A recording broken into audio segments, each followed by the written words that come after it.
আচ্ছা, আমরা এই টিউটোরিয়ালে দেখবো কিভাবে আমরা এমএস এসকিউএল সার্ভারের ডেটাবেস ইউজ করে আমরা একটা প্রজেক্ট করতে পারি, পিএইচপি সাথে কানেক্ট করতে পারি। তো অলরেডি আমি আগের মাই সিকিউএল এর টিউটোরিয়ালে কিভাবে জ্যাম্প ইনস্টল করতে হয় সেটা দেখাই দিছি। তো এটার জন্য আমাদের জ্যাম্পটা লাগবে। এখানে হচ্ছে আমরা জ্যাম্পের শুধু অ্যাপাচেটাকে স্টার্ট করব। আমরা যদি মাই এমএস এসকিউএল ইউজ করতে চাই তাহলে হচ্ছে আমাদের অ্যাপাচেটা লাগবে। প্রথমে হচ্ছে আমরা একটা ড্রাইভার ডাউনলোড করে নিব। সো ড্রাইভারটা আমরা কোথায় পাবো? PHP drivers' for MS SQL server. তো এটা সার্চ করলে আমাদের এরকম একটা ডাউনলোড অপশন আসবে। যে ডাউনলোডসে যাই,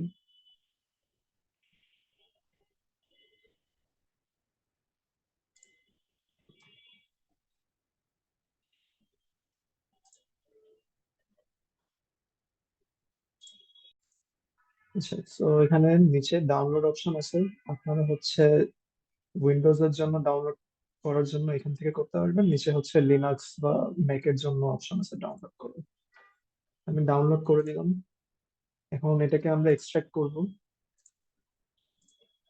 আচ্ছা, এক্সট্রাক্ট করার পরে আমাদের একটা জিনিস চেক করা লাগবে, সেটা হচ্ছে আমাদের পিএইচপি যে ভার্সনটা আছে সেটার আসলে কত ভার্সন। মানে আমরা পিএইচপি ইনফো ডট পিএইচপি দিব, তাহলে হচ্ছে আমাদের যে কারেন্ট ভার্সনটা আছে সেটা শো করবে। এখানে দেখতেছি আমাদের কারেন্ট ভার্সন হচ্ছে 8.0.3.0।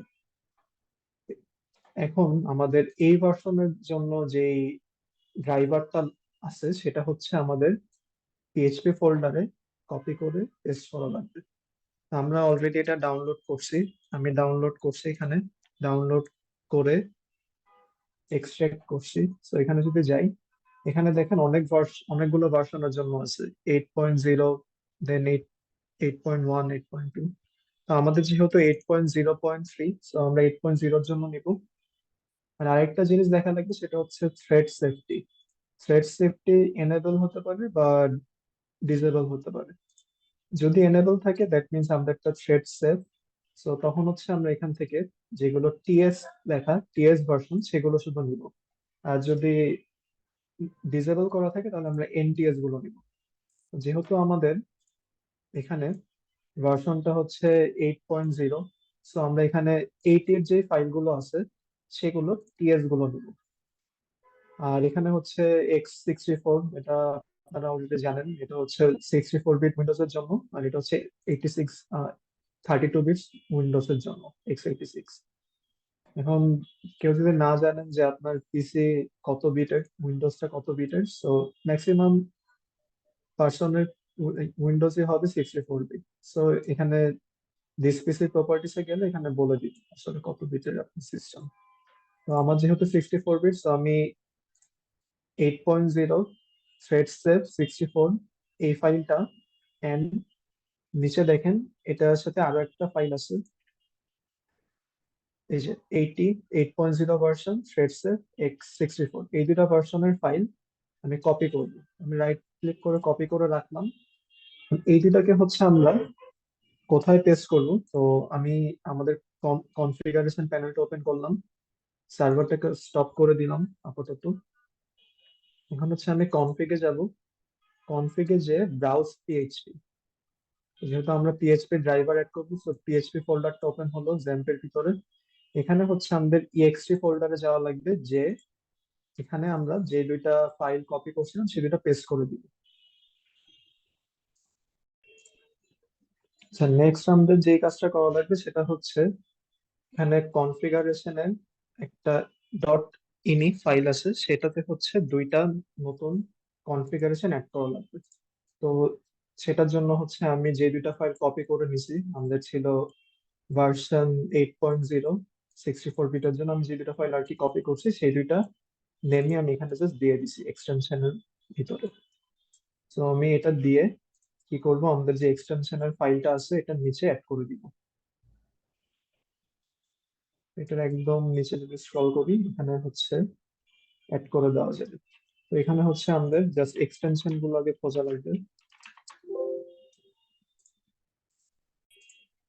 তো আমার এখানে হচ্ছে এক্সটেনশনটা অ্যাড করার জন্য আমরা এক্সটেনশন ওয়ার্ডটা খুঁজবো। এখানে অনেকগুলো এক্সটেনশন থাকবে পরপর। ওই যে এখানে হচ্ছে এক্সটেনশনের লিস্ট আছে, এখানে হচ্ছে আমরা লাস্টে এক্সটেনশন দুইটা অ্যাড করে দিব, দিয়ে হচ্ছে জাস্ট ফাইলটাকে সেভ করে দিব।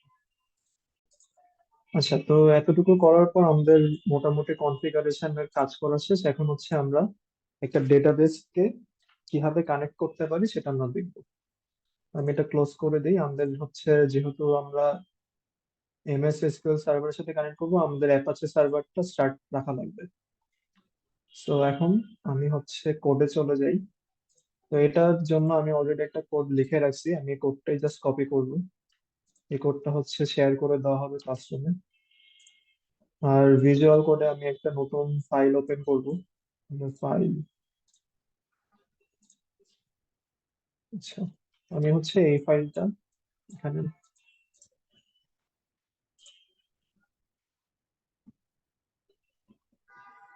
ল্যাঙ্গুয়েজ সিলেক্ট করা হবে।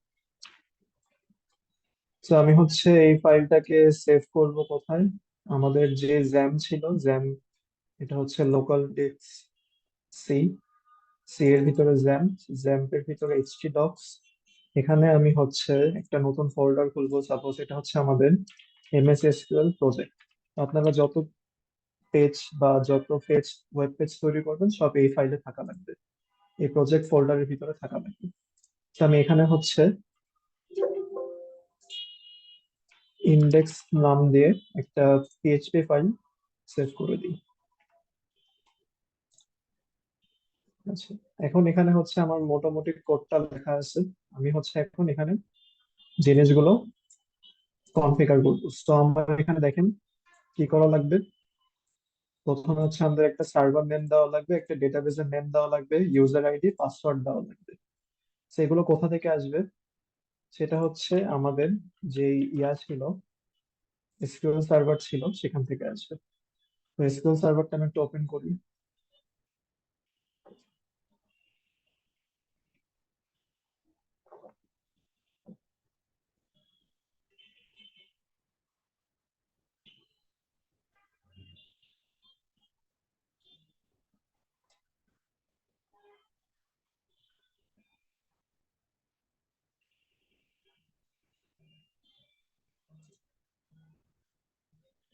ওকে, তো আমাদের কি কি লাগবে, সার্ভার নেম লাগবে, database name, user ID, password.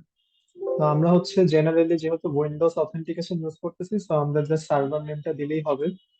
আর যদি এসকিউএল সার্ভার অথেন্টিকেশন কেউ ইউজ করেন, তাহলে হচ্ছে ইউজার নেম পাসওয়ার্ড দুইটাই থাকে। ইউজার নেম হচ্ছে এখানে লগ ইন, পাসওয়ার্ড হচ্ছে যে পাসওয়ার্ডটা দিব।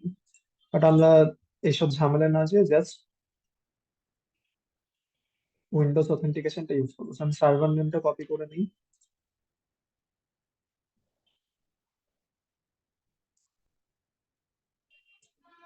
আমি হচ্ছে কি করব, আমার এই সার্ভার নেমে এখানে এটা পেস্ট করে দিব। ওকে, সো এখানে হচ্ছে একটা ইস্যু হবে যদি আমরা উইন্ডোজ অথেন্টিকেশন ইউজ করি, তাহলে হচ্ছে আসলে কানেক্ট করে একটু ঝামেলা হয়ে যাবে। এটার জন্য আমরা ট্রাই করবো এসকিউএল সার্ভার অথেন্টিকেশন ইউজ করতে। আর সেটার জন্য আমরা প্রথমে আমাদের যে এসকিউএল সার্ভার ম্যানেজার স্টুডিও আছে সেটাকে অ্যাডমিন হিসেবে ওপেন করবো, that means run as administrator. এটা ক্লিক করলে আমাদের এরকম SQL server management studio open হবে। দেন হচ্ছে আমরা যখন কানেক্ট দিব, আগে এখানে আমাদের কানেক্টে দুইটা অপশন ছিল, একটা হচ্ছে উইন্ডোজ আর একটা হচ্ছে এসকিউএল সার্ভার। সো আমাদের এতদিন আমরা উইন্ডোজ অথেন্টিকেশন ইউজ করে আসছি। উইন্ডোজ অথেন্টিকেশন আমরা কানেক্ট করব, করে হচ্ছে আমরা নিউ কোয়েরি একটা ট্যাব ওপেন করব। এখন এই ট্যাবে আমরা হচ্ছে এরকম একটা কমান্ড লিখব। তো এই কমান্ডে কি হচ্ছে, আমরা মাস্টার ডেটাবেসটা ইউজ করতেছি। আর এখানে আমরা হচ্ছে একটা নতুন লগ ইন, দ্যাট মিনস নতুন একটা অথেন্টিকেশন ইউজার ক্রিয়েট করতেছি। এখানে ইউজারের নেমটা আপনারা যে কোনো নেম দিতে পারেন। তো আমি আমার ইউজারের নেম দিচ্ছি নিউ, আর এখানে পাসওয়ার্ডটা দিচ্ছি 1 2 3 4। তো এটা এটা হচ্ছে আপনাদের একটু মাথায় রাখা লাগবে, এখানে কি আপনি ক্রেডেনশিয়ালটা দিচ্ছেন, বিকজ আমরা যখন কানেক্ট করতে যাব, আমাদের এখানে ইউজার আইডিতে হচ্ছে ইউজার নেম এন্ড পাসের জায়গায় পাসওয়ার্ডটা দেওয়া লাগবে। ঠিক আছে, তো আমি এটা এখন হচ্ছে এক্সিকিউট করে দিব। আমারটা অলরেডি এক্সিকিউট করা আছে, তো আমি করলাম না। মানে এটা এক্সিকিউট করার পরে আমাদের কি করা লাগবে, এখান থেকে ডিসকানেক্ট করে দেওয়া লাগবে। সো আমরা হচ্ছে উইন্ডোজ অথেন্টিকেশনে কানেক্ট করা ছিল, এখন আমি হচ্ছে ডিসকানেক্ট করে দিব, দিয়ে আবার কানেক্ট করব। এখন কানেক্ট করার সময় আমাদের যে নিউ ক্রেডেনশিয়াল তৈরি হয়ে গেছে সেই ক্রেডেনশিয়াল ইউজ করে লগ ইন করব। তো এটা হচ্ছে আমাদের এসকিউএল সার্ভারের ক্রেডেনশিয়াল, তো এসকিউএল সার্ভার অথেন্টিকেশন দিব। আর এখানে হচ্ছে আমি আমার যে আইডি পাসওয়ার্ড, ইউজার নেম হচ্ছে নেম, আর পাসওয়ার্ড হচ্ছে 1234, এটা দিয়ে দিব, দিয়ে আমি কানেক্ট করব। কানেক্ট করার পরে আমি এখানে আবার একটা নতুন ডেটাবেস ক্রিয়েট করব। তো সেটা কিভাবে করে এটা আপনারা জানেন। একটা নতুন পেজ ওপেন করবেন নিউ কোয়েরি দিয়ে। তো এখানে হচ্ছে আমি একটা ডেটাবেস ক্রিয়েট করছি, এখানে কাস্টমার ডেটাবেস, জাস্ট টেস্ট পারপাজে কাস্টমার নামে একটা ডেটাবেস ক্রিয়েট করছি, কিছু ভ্যালু ইনসার্ট করছি, এখানে আমার ডেটাবেসটা ক্রিয়েট হয়ে গেছে। তো এতটুকু আপনারা করে নেবেন, যে কোনো একটা ডামি ডেটাবেস ক্রিয়েট করবেন। তো এটা করার পরে হচ্ছে আমাদের এই কোডে চলে যাওয়া লাগবে। আমি যদি কোডে চলে যাই, এখন এখানে হচ্ছে আমাদের যে কানেকশনের কোডটা ছিল, এখানে সার্ভার নেম আপনারা হচ্ছে এখানে যে সার্ভার নেমটা ছিল সেই সার্ভার নেমটা দিবেন, আপনাদের রেসপেক্টিভ সার্ভার নেম দিবেন। লগ ইন অ্যান্ড পাসওয়ার্ড যেটা আপনারা ডিফাইন করে দিছেন সেটা হচ্ছে এখানে দিয়ে দেওয়া লাগবে। এরপর আমার ডেটাবেসের নাম ছিল হচ্ছে কাস্টমার্স, কাস্টমার্স ডেটাবেস। সো আমি এখানে ডেটাবেসের নাম দিচ্ছি কাস্টমার্স। আর ফাইনালি আমি এখানে একটা কানেকশন সেট আপ করে ফেলছি। তো কানেকশন সেট আপ করার পর আমি এখানে একটা কোয়েরি এক্সিকিউট করে ভ্যালুগুলোকে রিট্রিভ করতেছি। তো আমি হচ্ছে সব কাস্টমার টেবিলের সব ইনফরমেশন নিয়ে আসবো। তো আমরা হচ্ছে এই কোয়েরিটাকে এভাবে কল করি, এসকিউএল সার্ভার কোয়েরি মেথড দিয়ে এক্সিকিউট করি। তারপর হচ্ছে এখানে যেই অবজেক্টটা রিটার্ন হচ্ছে সেটার আমরা সেটা হচ্ছে একটা অ্যারে আকারে রিটার্ন হচ্ছে। তো সেই অ্যারের আমরা শুধু কাস্টমার নেম কলমটাকে প্রিন্ট করতেছি। তো কাস্টমার নেমটাকে জাস্ট এখানে ইকো দিয়ে প্রিন্ট করে দিচ্ছি, দেন হচ্ছে আমরা আমাদের যে স্টেটমেন্টটা ছিল সেটা থেকে বের হয়ে আসতেছি ফ্রি মেথড কল করে, আর ফাইনালি কানেকশনটা ক্লোজ করে দিচ্ছি। তো এখন এই কোডটা আমাদের কোথায় সেভ হয়েছিল? এই কোডটা আমাদের সেভ হয়েছিল এইচটি ডক্স। তো এটা আমি আগে একবার দেখেছি। তো আমাদের এটা হচ্ছে এইচটি ডক্স এর এমএল যে প্রজেক্ট ফোল্ডার আছে সেখানে ছিল। এখন আমাদের কি করা লাগবে, এটার পাথটাকে আমরা কপি করব। এটা কন্ট্রোল সি দিয়ে কপি করলাম, কপি করে আমাদের যে লোকাল হোস্ট আছে সেখানে পেস্ট করে দিব।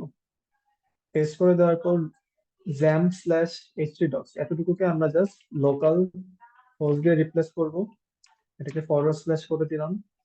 আর এখানে আমাদের এই প্রজেক্ট যে ফোল্ডার ছিল এমএসসি এসকিউএল প্রজেক্ট, সেটার ইন্ডেক্স ডট পিএইচপি এই ফাইলটাকে আমরা ওপেন করতে চাচ্ছি। তো আমি এখানে জাস্ট ইন্ডেক্স ডট পিএইচপি দিয়ে দিব। আমি যদি এটা এক্সিকিউট করি তাহলে আমার টেবিলে যে কাস্টমার ছিল তাদের নেম গুলো চলে আসছে।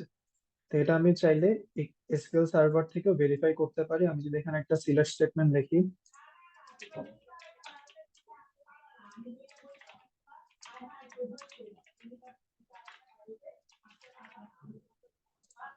তো আমি এটা এক্সিকিউট করলে আমাদের যে কয়জন কাস্টমার ছিল টোটাল 8 জন, তাদের নেম, আর দেখেন আমাদের এই ফ্রন্ট এন্ডেও সেই 8 জনের নেম চলে আসছে। আর এখানে হচ্ছে কয়েকটা ইংলিশ লেটার নাই, এখানে হচ্ছে সাপোজ আই, তারপর এখানে যে ওটা আছে সেগুলো আসলে আমাদের আজকে ক্যারেক্টার সেটা পড়ে না, so এর জন্য এটা পরিবর্তে একটা আনরিকগনাইজড রিজন দেখাচ্ছে।